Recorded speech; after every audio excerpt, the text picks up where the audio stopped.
when a horrifying sound rocks the arena.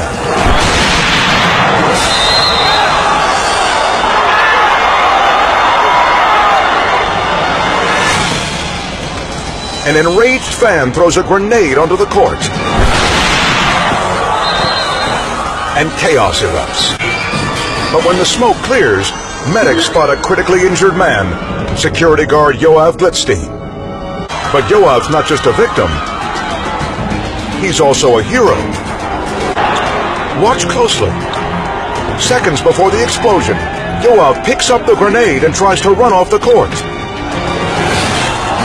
But it's too late.